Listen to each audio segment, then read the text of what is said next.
Hey guys, cinema lovers கிட்ட கேட்குற யூஸ்வலான ஒரு கேள்வியோட இந்த பதிவை ஸ்டார்ட் பண்ணலாமா? நீங்க தலை ஃபேனா, தளபதி ஃபேனா? சாரி, நீங்க ஒரு ஏகே ஃபேனா? ஆமான்னு சொன்னாலும் இல்லன்னு சொன்னாலும் சரி, ரீசெண்டா வர அவரை பத்தின நியூஸை நீங்க கேள்விப்படாம இருந்திருக்கவே மாட்டீங்க. கிட்டத்தட்ட 15 இயர் கேப்புக்கு அப்புறமா இப்ப அவரோட பேஷனை ஃபாலோ பண்ற முயற்சியா கார் ரேஸ்ல கலந்துகிட்டு இருக்காரு. அதுல சக்சஸும் அடைஞ்சிருக்காரு. ஒரு தனி மனிதனோட கரியர்ல இதெல்லாம் ரொம்ப அன்யூஷுவலான விஷயங்கள். உங்களோட ஏர்லி ஸ்டேஜ் ஆஃப் கரியர்ல எல்லாத்தையும் ஒரு அட்டம் பண்ணி பாக்குறதுல எந்த ஒரு தப்பும் இல்ல. அவருக்கு வயசு இருக்குப்பா, இன்னும் உடம்புல ஸ்ட்ரென்த் இருக்கு, எதை வேணா புதுசா ட்ரை பண்ணிக்கிட்டே இருக்கலாம் அப்படின்னு நம்ம ஈஸியா சொல்லிட்டு போயிருவோம். ஆனா கரியர்ல பீக்ல இருக்கப்போ அவருக்கு நல்ல ஸ்டோரி சான்சஸ் கிடைக்கிற இந்த ஸ்டேஜ்ல அதையும் செஞ்சு என்னோட பேஷனையும் ஃபாலோ பண்ண போறேன்னு சொன்னா யாருமே நம்பியிருக்க மாட்டாங்க. கரியரோட பீக்ல இருந்து மக்களுக்காக சேவை செய்ய பொலிட்டிக்கல் பார்த்து சூஸ் பண்ண தளபதியா இருந்தாலும் சரி, எனக்கான பேஷன் ரேசிங் தான முடிவு செஞ்சு அதுக்காக தன்னோட பிசிக்கல் ஃபிட்னஸை கரெக்ட் பண்ண ஏகேவா இருந்தாலும் சரி, ரெண்டு பேருமே ஸ்ட்ராங் மைண்ட் உள்ள ரெண்டு டிஃப்ரெண்ட் பர்சனாலிட்டிஸா தான் தெரியுறாங்க. சோ ரெண்டு பேரோட ஃபேன்ஸும் அவங்கள கொண்டாடுறதுல தப்பே இல்ல. ஒரு சினிமா ஹீரோ அப்படிங்கிற இமேஜை தாண்டி பர்சனலாவே இவங்க இந்த ஜெனரேஷனுக்கு ஒரு நல்ல இன்ஃப்ளூயன்ஸா இருக்காங்க. வெறும் படத்தை பார்த்து இவங்களை கொண்டாடாம அவங்க பர்சனல் லைஃப்ல என்னெல்லாம் சாதிச்சிருக்காங்கன்னு பார்த்து அதுக்காக அவங்களை செலிப்ரேட் பண்றதுல எந்த தப்பும் இல்லைங்கிறது எங்களோட தாழ்மையான கருத்து. சரி, இப்ப நம்ம ஏகே ஸ்டோரிக்கே வருவோம். ஏங்க, காசு வாங்கிட்டு படத்துல நடிக்கிறாங்க, நல்ல பேரு புகழோட இருக்காங்க. இப்ப அவங்க என்ன செஞ்சாலும் உலகம் அவங்கள பத்தி பேசிக்கிட்டே தான் இருக்கும். இதுல என்ன ஆச்சரியமான விஷயம் இருக்கு? ஒரு நார்மலான மனிதர் ஏதாச்சும் சாதனை செஞ்சிருந்தா அவங்கள பத்தி சொல்றீங்களா? அதாவது கொஞ்சம் ரிலேட்டபிளா இருக்கும். நீங்க யோசிக்கிறதும் ஒரு வகையில கரெக்ட் தான். ஆனா ஒரு நார்மலான லைஃப்ல இருந்து சாதிச்சவங்களுக்கு பினான்சியலான பிரச்சனைகள் இருக்கும், இல்லைன்னா அவங்க ஃபேமிலியிலே சில தடைகள் இருக்கும். எஜுகேஷன், நல்ல கரியர், இதுல இருக்க பிரச்சனைகளை தாண்டி சாதிச்சு காட்டியிருப்பாங்க. ஆனா எல்லாமே இருந்தும் அதுல நீங்க தனியா வித்தியாசமா தெரியணும்னா அதுவும் ஒரு பெரிய சாதனை தான் இல்லையா? ஆமா, ஏகேக்கு நல்ல எஜுகேஷன் இருந்திருக்கலாம், நல்ல பினான்சியல் ஸ்டேட்டஸ்ல இருக்கலாம், எல்லாருக்குமே அவரை பத்தி தெரிஞ்சிருக்கும். அவரோட லைஃப்ல நடக்கிற விஷயங்கள் எல்லாமே ரொம்ப ஓப்பனா எல்லாரும் பாக்குற மாதிரி தான் நடக்குது. ஒரு ரைஃபிள் கிளப்ல பிராக்டிஸ் பண்ண வந்தா கூட அந்த இடத்துல கூட்டம் கூடும். ஒரு நார்மல் சிட்டிசனா தன்னோட கடமையை செய்ய வந்தாலும் ஓட்டிங் பூத்துல கூட அவரை விடாம ஃபாலோ பண்ற கூட்டம் இருக்கப்போ அவர் செய்ய போற அடுத்த விஷயம் என்ன, நடிக்க போற ஃபில்ம் என்ன, எந்த நாட்டுக்கு அவர் போறாரு, இப்படி எல்லாத்தையும் ஃபாலோ பண்றாங்க. சோ இந்த மாதிரியான ஒரு லைஃப் ஸ்டைல்ல இருந்துகிட்டே தனக்கான பாதையை சூஸ் பண்ணி தன்னோட பர்சனல் லைஃபை தனக்கு பிடிச்ச மாதிரி அமைச்சுக்க முடிஞ்ச நம்ம ஏகே கொஞ்சம் வித்தியாசமானவர் தான். ஒரு சினிமா ஹீரோனா இதெல்லாம் செஞ்சே ஆகணுங்கிற அந்த ஒரு டெம்ப்ளேட்டை சல்லியா நொறுக்குனது நம்ம ஏகே தான். ரொம்ப ரேரா சில இன்டர்வியூஸ், எந்த ஒரு சினிமா ஃபங்க்ஷன்லயுமே கலந்துக்காம இருக்கிறது, இதெல்லாம் இப்போ செஞ்சா பெரிய ஆளானதுக்கு அப்புறம் கெத்து காட்டுறாருன்னு சொல்லியிருப்பாங்க. ஆனா அவரு அப்ப இருந்தே இப்படிதான். அவருக்கு தோன்றதை மட்டுமே செய்வாரு, அரசியல் பேச மாட்டாரு, மத்தவங்களை பத்தி காசிப் பேசுற பழக்கமே இல்ல. முக்கியமா ஒரு படம் ஃபிளாப் ஆனாலே அவ்வளோ கிண்டலா பேசுற இந்த சொசைட்டில எவ்வளோ படம் ஃபிளாப் ஆனாலும் எத்தனை மோசமான விமர்சனம் வந்தாலும் அதுக்கெல்லாம் பதில் சொல்லி டைம் வேஸ்ட் பண்ணாம அடுத்த ப்ராஜெக்டுக்கு ரெடி ஆயிடுவாரு. இதெல்லாம் பெரிய சாதனையா அப்படின்னு கேக்குறவங்களுக்கு ஆபீஸ், வீடு, ஃப்ரெண்ட் சர்க்கிள்ல வர ஒரு சில நெகட்டிவான கமெண்ட்ஸுக்கு மனசுடைஞ்சு போற நமக்கு 7 கோடி பேர் என்ன வேணா சொல்லட்டும்னு ஒரு நிலையில இருக்கப்பதான் உங்க உண்மையான மன உறுதி என்னன்னே சொல்ல முடியும். செலிபிரிட்டினா இதெல்லாம் சகஜம்தாங்க. ஒன்ஸ் ஒரு பப்ளிக் பர்சனாலிட்டியா இருந்தா இதெல்லாம் ஃபேஸ் பண்ணி தான் ஆகணும். சரிதான். ஆனா எல்லா பப்ளிக் பர்சனாலிட்டியும் ஒரு நார்மல் ஹியூமன் பீயிங் தானே. அவங்களுக்கும் நம்மள போல எல்லா உணர்வுகளும் இருக்கும்ல. வெறும் பணத்துக்காக யாருமே நம்ம பேசுற அவ்வளோ நெகட்டிவிட்டியும் தாங்கிக்க நினைக்க மாட்டாங்க. அதை நீங்க செய்வீங்களா சொல்லுங்க? உங்களுக்கு 10 கோடி பணம் தர ரெடியா இருக்காங்க, அதுக்காக யார் என்ன பேசினாலும் நீங்க தாங்கிக்கணும். கரியர்ல எவ்வளவு கஷ்டம் வந்தாலும் திரும்ப அதே ஜோஷோட அடுத்த ப்ராஜெக்ட பத்தி யோசிக்கணும். உங்க ஃபேமிலிய, உங்க அப்பியரன்ஸ், உங்க பர்சனல் லைஃபை எல்லாரும் கமெண்ட் அடிப்பாங்க, அதெல்லாம் நீங்க சகிச்சுக்கணும். முடியுமா? செய்வீங்களா? கண்டிப்பா மாட்டோம். அதனாலதான் ஏகே ஒரு ஸ்ட்ராங் மைண்ட் பர்சனாலிட்டின்னு சொல்றோம். என்னங்க, தளபதி ஃபேன்ஸை கடுப்பேத்துறீங்களே அப்படின்னு கேக்குறவங்களுக்கு இதே சேனல்ல அவரோட ஸ்ட்ராங் டெசிஷன்ஸ் பத்தியும் அவரோட தைரியமான செயலை பத்தியுமே வீடியோஸ் இருக்கு, முடிஞ்சா அதையும் போய் பாருங்க. இங்க தலையா தளபதியாங்கிறது முக்கியம் இல்ல, அவங்க லைஃப்ல நமக்கான நல்ல விஷயங்கள் என்னன்னு தெரிஞ்சுக்கிறது தான் முக்கியம். அது ஏன் சினிமா பர்சனாலிட்டிக்கு அவ்வளோ கிரேஸ்? அவங்க என்ன கடவுளா? ஏன் இப்படி புகழறீங்க? இப்படி 1000 கேள்விகள் உங்க மைண்ட்ல வரும். எல்லாரும் பாக்குற இடத்துல இருந்துகிட்டு தனக்கான ஒரு தனி அடையாளத்தை உருவாக்க முடிஞ்சா நீங்களுமே ஒரு செலிபிரிட்டி தான். நம்ம ஃப்ரெண்ட்ஸ், ரிலேட்டிவ்ஸ் பேசுற காசிப்ல சிக்கனாவே அவ்வளோ வருத்தப்படுற நமக்கு இவ்ளோ விமர்சனம், நெகட்டிவிட்டியை தாண்டி பொலிட்டிக்கலா வர ப்ரெஷர்ஸை தாண்டி நான் இப்படிதான், என்னோட லைஃப் எனக்கு பிடிச்ச மாதிரி தான் நான் வாழ்வேன்னு சொல்ற நம்ம ஏகே ஸ்ட்ராங்கான மைண்டுள்ள ஒரு பர்சனாலிட்டியா தான் தெரியுறாரு. இது வரைக்கும் நீங்க பார்த்தது வெறும் சாம்பிள் தான். நம்ம ஸ்டேட்ல நமக்கு ரொம்ப தெரிஞ்ச ஒரு ஃபேமஸ் பர்சனாலிட்டியை பத்தி மட்டும்தான் பேசியிருக்கோம். இதே போல ஒவ்வொரு ஸ்டேட்லயுமே 100கணக்கான பேர் இருப்பாங்க. நம்ம நாட்டுல 1000 பேர், 1,00,000 பேர் ஸ்ட்ராங்கான மைண்டோட சூப்பரான பர்சனாலிட்டியா அவங்களுக்கு பிடிச்ச லைஃபை வாழ்ந்துட்டு இருப்பாங்க. உங்களுக்கும் அவங்கள மாதிரி ஆகணும்னு ஆசை இருக்கா? நம்ம எல்லாருக்குள்ளயும் அந்த ஸ்ட்ராங்கான மைண்ட் செட்டை உருவாக்குறதுக்கான சில முக்கியமான வழிகளை இப்ப பார்க்கலாமா? மென்டலி ஸ்ட்ராங்கா இருக்கணும். ஏன் மென்டலி ஸ்ட்ராங்கா இருக்கணும்? ஏன் மென்டலி ஸ்ட்ராங்கா தான் இருக்கணுமா? நாமளா எதையுமே அச்சீவ் பண்ண முடியாதா? அது அவ்வளோ கஷ்டமா? கண்டிப்பா இல்ல. ஆனா இப்ப நம்ம இருக்க இந்த உலகத்துல நமக்கு இருக்க டிஸ்ட்ராக்ஷன்ஸ், தடைகள், ப்ரெஷர் இதெல்லாம் ரொம்பவே அதிகம். இதெல்லாம் மீறி உங்களுக்கான கோல்ஸ்ல கான்சென்ட்ரேட் பண்றதும் உங்களோட ஓன் டெசிஷன்ல ஒரு லைஃபை நீங்க லீட் பண்றதும் அவ்வளோ சிரமமான விஷயமா இருக்கு. இதெல்லாத்தையும் மீறி ஜெயிக்கிறதுக்கு ஒரு ஸ்ட்ராங்கான மைண்ட் செட் இருக்கிறது ரொம்பவே அவசியமான விஷயமா இருக்கு. ஒர்க்ல வர ஸ்ட்ரெஸ், கரியர்ல வர சின்ன சின்ன தடைகள், பர்சனல் லைஃப்ல வர பிரச்சனைகள், ஹெல்த்ல வர சின்ன சின்ன பிரச்சனைகள் இதெல்லாம் சரி செய்ய நல்ல மன உறுதியோட இருந்தா மட்டும்தான் அந்த தடைகளை தாண்டி ஜெயிக்க முடியும். உங்க லைஃப்ல எந்த விஷயம் மிஸ் ஆனாலும் பரவாயில்ல, பணம், ஹெல்த், நல்ல ரிலேஷன்ஷிப், கரியர்னு எது இல்லாம போனாலும் ஒரு ஸ்ட்ராங்கான மைண்ட் செட் இருந்தா நீங்க இழந்த எல்லாத்தையும் திரும்ப பெற முடியும். சோ அந்த ஒரு ஸ்ட்ராங்கான மைண்டை பில்ட் பண்றதுக்கான வழிகளை இப்ப நம்ம தெரிஞ்சுக்க போறோம். முதல்ல ஃபோக்கஸ் ஆன் த பாசிட்டிவ். எப்பவும் எந்த ஒரு நிலையிலையும் பாசிட்டிவா இருக்க முடிஞ்சா, ஒரு நெருக்கடியான சந்தர்ப்பத்துல கூட உங்களுக்கான நல்ல சான்சஸை யோசிக்க முடிஞ்சா ஆட்டோமேட்டிக்கா நீங்க ஸ்ட்ராங் மைண்டை டெவலப் பண்ண முடியும். எந்த ஒரு சிச்சுவேஷனும் உங்களோட வில் பவரை கம்மி பண்ணாம பாத்துக்க முடியும். நீங்க எவ்வளவு பெரிய மனிதரா இருந்தாலும் உங்களோட மன உறுதியை அசைச்சு பாக்குற ஒரு சிச்சுவேஷன்ல எல்லாரும் கொஞ்சம் தளர்ந்துதான் போவாங்க. ஆனா அந்த நெகட்டிவிட்டிக்குள்ள சிக்காம அந்த மோசமான நிலையை கூட உங்களுக்கான பெஸ்டான சிச்சுவேஷனா சேஞ்ச் பண்ண முடியணும். இதை ஈஸியா சொல்லிட்டு போகலாம், ஆனா ஃபாலோ பண்றதும் எப்பவுமே இதை அடாப்ட் பண்றதும் ரொம்ப கஷ்டம். எல்லாமே ஈஸியா இருந்தா அதுல என்ன சுவாரஸ்யம் இருக்க போகுது? எல்லாத்தையும் பல்ல கடிச்சுக்கிட்டு எப்படியாவது செஞ்சு முடிச்சே ஆகணும்னு நினைக்கிறதுல இல்ல அந்த சுவாரஸ்யம். அந்த சிச்சுவேஷனை முழுசா புரிஞ்சுக்கிட்டு அதுல இருக்க எல்லா நுட்பமான விஷயங்களையும் யோசிச்சு அதுக்கேத்த முடிவுகள் எடுக்கிறது தான் ஸ்ட்ராங்கான மைண்டுக்கான அடையாளமா இருக்க முடியும். எப்பவுமே உங்களை பாசிட்டிவா யோசிக்க வைக்கிற ஒரு பர்சனல் மந்த்ராவை கிரியேட் பண்ணுங்க. எப்பெல்லாம் கிவ் அப் பண்ணலான்னு தோணுதோ, எப்போ உங்களை சுத்தி நடக்கிற விஷயங்கள் உங்களுக்கு எதிராக இருக்க மாதிரியான உணர்வு ஏற்படுதோ, அப்பெல்லாம் உடனே அந்த நிலைமைய மாத்திர சக்தியும் உறுதியும் உங்ககிட்ட தான் இருக்குங்கிறத உணர்ற மாதிரியான வார்த்தைகளை சொல்லிக்கிட்டே இருங்க. I can, I will and I must. இந்த மாதிரியான பாசிட்டிவ் வார்த்தைகளை ரிப்பீட்டடா உங்களுக்குள்ள சொல்லிக்கிட்டே இருங்க. இதை நீங்க சின்ன புலத்தனமா இருக்குன்னு நினைக்கிறவங்களுக்கு ஏதோ ஒரு குழந்தையோட மனசுல இருந்து யோசிக்க முடிஞ்சா விளைவுகளை பத்தி கவலைப்படாம உங்க செயல்கள்ல மட்டும் கவனம் செலுத்த முடியும். ஆமாங்க, இளம் கன்று பயமறியாதுன்னு பெரியவங்க சொல்லி வச்சிருக்காங்க.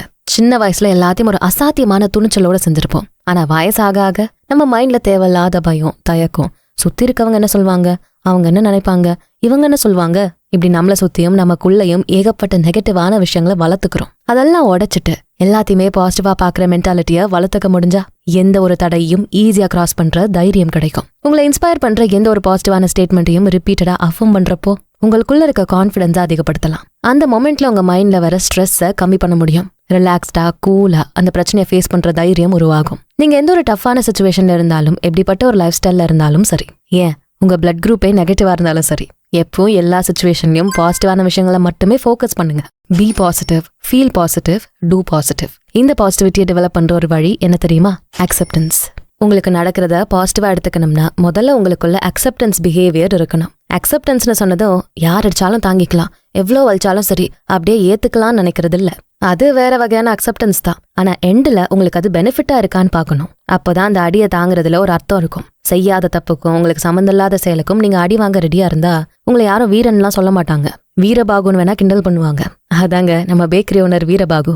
சில நேரத்துல உங்க கண்ட்ரோலுக்கு மீறின விஷயங்களை அப்படியே அக்செப்ட் பண்றது உங்களோட தேவையில்லாத ஸ்ட்ரெஸ்ல இருந்து கொஞ்சம் தள்ளி வைக்கும். உங்க சிச்சுவேஷனை கண்ட்ரோல் பண்ண ட்ரை பண்ணாம அந்த இடத்துல உங்களோட ரியாக்ஷன்ஸ், எமோஷன்ஸை மட்டும் கண்ட்ரோல்டா வச்சுக்க முடியறப்போ உங்க மைண்ட் செட்ல நினைச்சு பார்க்க முடியாத ஒரு நல்ல மாற்றத்தை பார்க்கலாம். இதை ஒரு டைம் 2 டைம்னு கணக்கு பார்த்து செய்யக்கூடாது. இதுதான் உங்க ருட்டீனா இருக்கணும். முடிஞ்ச வரைக்கும் உங்க எஃபர்ட்ஸை போடுங்க. உங்களால ஆன எல்லா முயற்சிகளையும் செஞ்சுக்கிட்டே இருங்க. விளைவுகளை பத்தி கவலைப்படாதீங்க. ரிசல்ட்ஸ் எப்படி இருக்கும்னு நினைச்சு பதட்டப்படாம இருங்க. எந்த முயற்சியும் எப்பவும் வீணாக போறதில்ல. ஏதோ ஒரு வழியில அது உங்களோட சக்சஸுக்கு காரணமா இருக்கும். இந்த அக்செப்டன்ஸ் மென்டாலிட்டியை வளர்த்துக்கிறப்போ டிப்ரெஷன், ஆங்ஸைட்டி, தேவையில்லாத மென்டல் ஸ்ட்ரெஸ் இதெல்லாம் குறையும்னு சொல்றாங்க. அதே போல ஒரு நல்ல ஸ்லீப்பிங் பேட்டர்னை மெயின்டைன் பண்ணவும் யூஸ் ஆகும்னு சொல்றாங்க.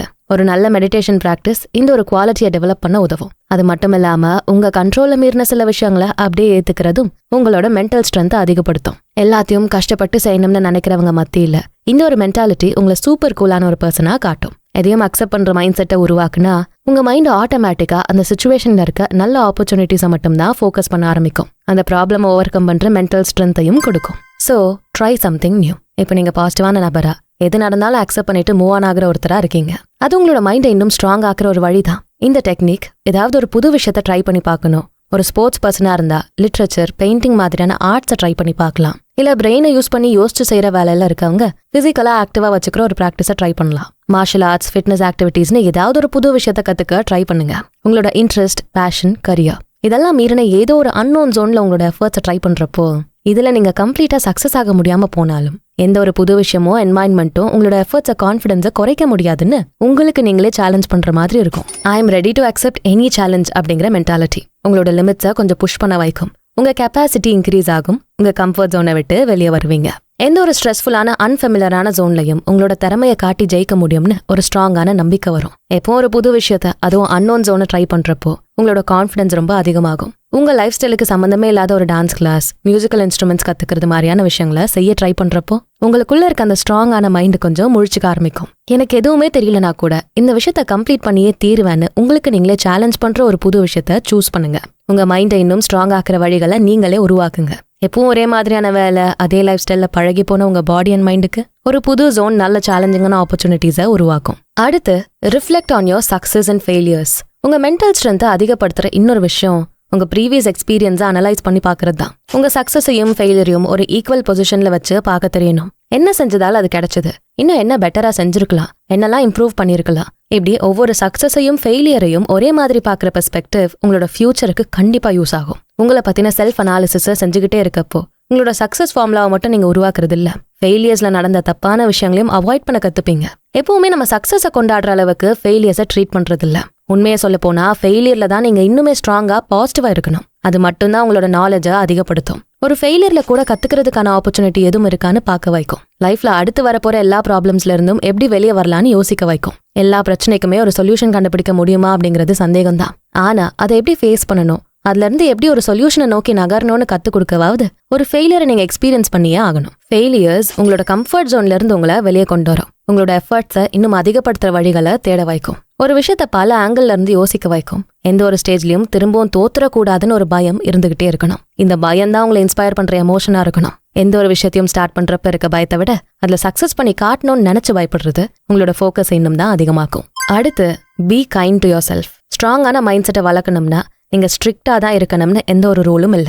எப்பவுமே கஞ்சி போட்ட புது சட்டையை போட்ட மாதிரி ஸ்டிஃபா முறைச்சுக்கிட்டு எந்த ஒரு விஷயத்தையும் என்ஜாய் பண்ணாம இருக்கணுமா என்ன? உங்களை சுத்தி இருக்க விஷயங்களை, இயற்கையை ரசிச்சுக்கிட்டு உங்க சக மனிதர்கள் கிட்ட அன்பா பாசமா இருந்தாலும் கூட ஒரு ஸ்ட்ராங்கான மைண்ட் செட்டை நீங்க பிராக்டிஸ் பண்ணலாம். மத்தவங்களை விட உங்க மேல உங்களுக்கு கருணையும் பாசமும் இருக்கணும். நீங்க செய்யற தவறுகளை முதல்ல நீங்க மன்னிக்கணும். எந்த ஒரு மனிதனும் பெர்ஃபெக்டா இருக்கிறது இல்ல.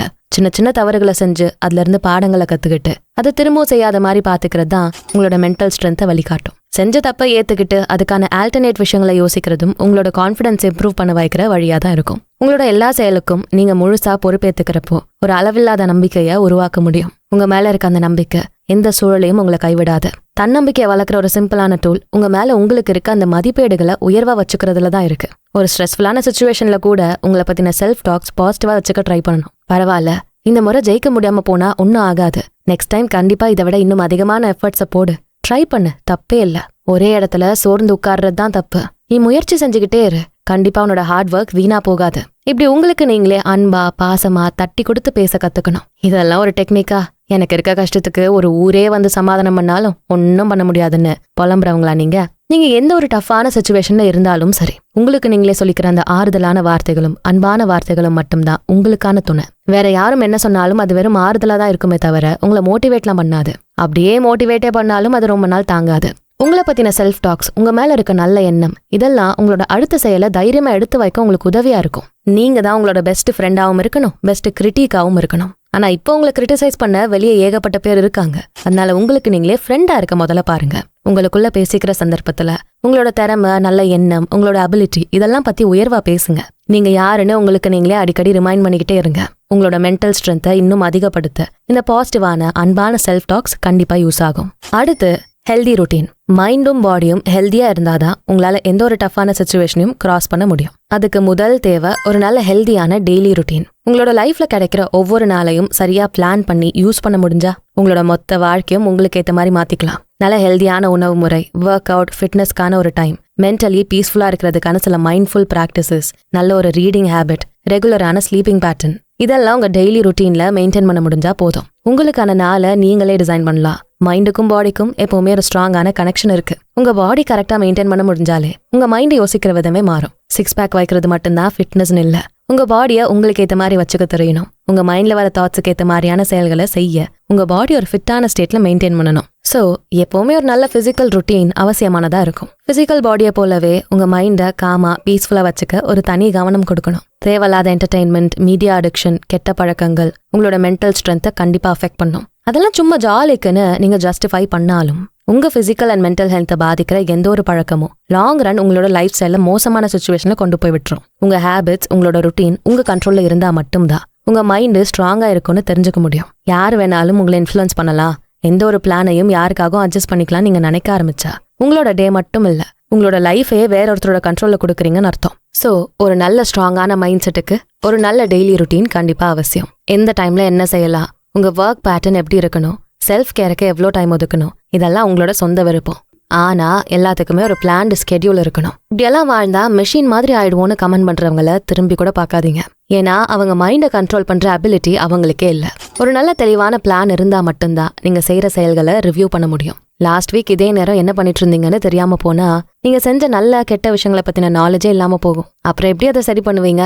நீங்க எப்போ என்ன பண்றீங்க அப்படிங்கறது மத்தவங்களுக்கு வேணா தெரியாம வச்சுக்கலாம், ஆனா உங்களுக்கு கண்டிப்பா தெரிஞ்சிருக்கணும். அதுக்கு ஒரு ருட்டீனை நீங்க ஃபாலோ பண்ணியே ஆகணும். அடுத்து give back to the community. மத்தவங்களுக்கு உதவி செய்யறதும் நீங்க வாழ்ற இந்த சமூகத்துக்கு தேவையான நல்ல விஷயங்களை செய்ய நினைக்கிறதும் அவ்வளவு ஈஸியான விஷயம் இல்ல. அதை கன்சிஸ்டன்டா செய்யறதுக்கு ஒரு மன தைரியமும் உறுதியும் வேணும். உங்ககிட்ட இருக்கிறத இன்னொருத்தருக்கு கொடுத்து உதவ பெரிய மனசு மட்டும் இல்ல, எந்த சூழ்நிலையும் சமாளிக்க முடியுங்கிற நம்பிக்கை இருந்தா மட்டுமே அது சாத்தியமாகும். அப்படிப்பட்ட ஒரு ஸ்ட்ராங்கான பர்சனாலிட்டிக்கு தான் மென்டல் ஸ்ட்ரென்த் அதிகமா இருக்கும். நீங்க எக்ஸ்பெக்ட் பண்றதை விட அதிகமா கொடுக்க தயாரா இருங்க. எதிர்பாராததை எதிர்பார்க்காத நேரத்துல செய்யுங்க. இதெல்லாம் பழமொழி இல்ல, உங்க வாழ்க்கையை சரி செய்யற புது மொழிகள். உங்களோட மென்டல் அபிலிட்டியை வளர்க்குற சில டாக்டிக்ஸ், அடுத்தவங்களுக்கு ஹெல்ப் பண்றது, மத்தவங்களோட ப்ராப்ளமை தீர்த்து வைக்கிறது, உங்களோட எல்லா வேலைகளையும் சரியா செஞ்சு எல்லாருக்கும் ஒரு எக்ஸாம்பிளான லைஃபை வாழுறது, இது எல்லாமே உங்களோட ஸ்ட்ராங் பர்சனாலிட்டியோட வெளிப்பாடா மட்டும்தான் இருக்கும். நீங்க நம்புறதை விட உங்களோட அபிலிட்டி அதிகமா இருக்குன்னு நிரூபிக்க இந்த ஒரு குவாலிட்டி கண்டிப்பா ஹெல்ப்ஃபுல்லா இருக்கும். லாஸ்ட் அண்ட் ஃபைனலா வை, ஏங்கிற கேள்வி இங்க கேட்காம யாருமே இல்ல. ஆமாங்க, எந்த ஒரு செயலை செய்யறதுக்கு முன்னாடியும் அது நல்லதோ கெட்டதோ ஏன் அப்படின்னு உங்களை நீங்களே கேள்வி கேட்க தெரிஞ்சிருக்கணும். நான் ஏன் இந்த வேலையை செய்யணும், இதை நான் ஏன் செய்யக்கூடாது, இப்போ ஏன் இதை நான் செய்யாம இருக்கேன், ஏன் இந்த வேலையை நான் தள்ளி போட்டுக்கிட்டே இருக்கேன், இப்படி உங்களுக்கு நீங்களே ஏன் ஒரு கேள்வியை கேட்டு அதுக்கு சரியான பதில் கிடைச்சா மட்டும்தான் அந்த ஒரு ஆக்ஷனை நீங்க எடுக்கணும். இந்த கேள்விக்கு எந்த ஒரு சமாளிஃபிகேஷனையும் செய்யாம உங்களுக்கு உண்மையா இருந்து பதில் சொல்லணும். அப்பதான் உங்களோட மைண்டை இன்னும் ஸ்ட்ராங்கா நீங்க வச்சுக்க முடியும். எப்போலாம் லைஃப்ல ஒரு செட்பேக் வருதோ அப்ப இந்த கேள்வியை கேட்டே ஆகணும். எப்போ இது போதும் வேண்டான்னு தோணுதோ அப்பவும் இதே கேள்வி உங்களை இன்ஸ்பயர் பண்ணும். உங்களோட எல்லா செயலுக்கும் ஒரு காரணம் இருக்கணும். பதில் இல்லாத கேள்வியும் காரணம் இல்லாத செயலும் பயனில்லாத ஒன்னாதான் இருக்கும். ஒரு ஸ்ட்ராங்கான மைண்ட் இருந்தா உங்களுக்கு வர ப்ராப்ளம்ஸை தைரியமா ஃபேஸ் பண்ணலாம். எமோஷனலா உங்களை ரெகுலேட் பண்ணிக்க உதவும். எந்த ஒரு விஷயத்தையும் டீப்பா அனலைஸ் பண்ணி அதுக்கப்புறம் ஆக்ஷன் எடுக்கிற நிதானத்தை கொடுக்கும். உங்க மேல இருக்க கான்ஃபிடன்ஸ் அதிகமாகும். ரியலிஸ்டிக்கான கோல்ஸை செட் பண்ண முடியும். உங்களுக்கான செல்ஃப் சப்போர்ட்டிங் சிஸ்டமை உருவாக்கிக்க முடியும். உங்களோட டெய்லி ருட்டீன் மட்டும் இல்ல, உங்க லைஃபை உங்க கண்ட்ரோல்ல நீங்க வச்சுக்கலாம். மென்டல் ஸ்ட்ரென்த் ஒரு லைஃப் லாங் ஜேர்னி. அதை செய்ய கன்சிஸ்டன்டான முயற்சிகள் கண்டிப்பா வேணும். ஓவர் நைட்ல செஞ்சு காட்டுற விஷயங்கள் அவ்வளவு ஈஸியானதா இருக்காது. அதே சமயம் இதெல்லாம் கஷ்டம்பான்னு சொல்லிடவும் முடியாது. எந்த ஒரு ஹேபிட்டையும் சின்ன சின்ன இன்ஸ்பயர்ட் ஆக்ஷன்ஸை வச்சு ஈஸியா அடாப்ட் பண்ணிக்கலாம். நம்ம லைஃப் ஒரு ரோலர் கோஸ்டர் ரைடு மாதிரி. அதுல ஏற்றமும் வரும், இறக்கமும் வரும். மேல போறப்போ ஜாலியா இருக்க ரைடு, கீழே வரப்போ பயமா பதட்டமா இருக்க தேவையில்ல. கீழே வந்தாலும் அந்த ரைடு திரும்பவும் மேல போகுங்கிற நம்பிக்கை இருக்கணும். லைஃப்ல எந்த ஒரு சிச்சுவேஷன்ல இருந்தாலும் அதை தைரியமா ஃபேஸ் பண்ற பர்சனாலிட்டியா இருக்கணும். அதுக்கு உங்களோட மைண்டை ஒரு ஸ்டீலை விட நீங்க ஸ்ட்ராங்கா வச்சுக்கணும். ஸ்டீலை எந்த ஒரு டிசைனுக்கு ஏத்த மாதிரியும் வளைக்கலாம், பெண்ட் பண்ணி யூஸ் பண்ணலாம். அதோட ஸ்ட்ரென்த் மாறாது, அதோட பேசிக் ப்ராப்பர்ட்டியும் மாறாது. உங்க மைண்டும் அந்த ஸ்டீல் மாதிரி இருக்கணும். என்ன நிலை வந்தாலும் அதுக்கேத்த மாதிரி உங்களை அடாப்ட் பண்ண கத்துக்கணும். எந்த சூழல்லையும் உடஞ்சு போகாம ஸ்டீல் மாதிரி உறுதியா இருக்க கத்துக்கணும். ஸ்ட்ராங் மைண்டை வளர்க்கறதுக்கான வழிகளை உங்க கூட ஷேர் பண்ண இந்த பதிவு யூஸ்ஃபுல்லா இருந்திருக்கும்னு நம்புறோம். மேலும் இந்த மாதிரி நல்ல பதிவுகளுக்கு நம்ம சேனலை தொடர்ந்து பாருங்க. இந்த வீடியோ உங்களுக்கு பிடிச்சிருந்தா இதுக்கு ஒரு லைக்கை போட்டுட்டு உங்க ஃப்ரெண்ட்ஸ் அண்ட் ஃபேமிலிக்கு ஷேர் பண்ணுங்க. நம்ம channels beyond the ordinary and body and soul Tamil ரெண்டுத்துக்கும் சப்ஸ்கிரைப் பண்ணிட்டு பெல் ஐக்கானை அழுத்திடுங்க. நான் உங்களை அடுத்த வீடியோல பாக்குறேன். நன்றி.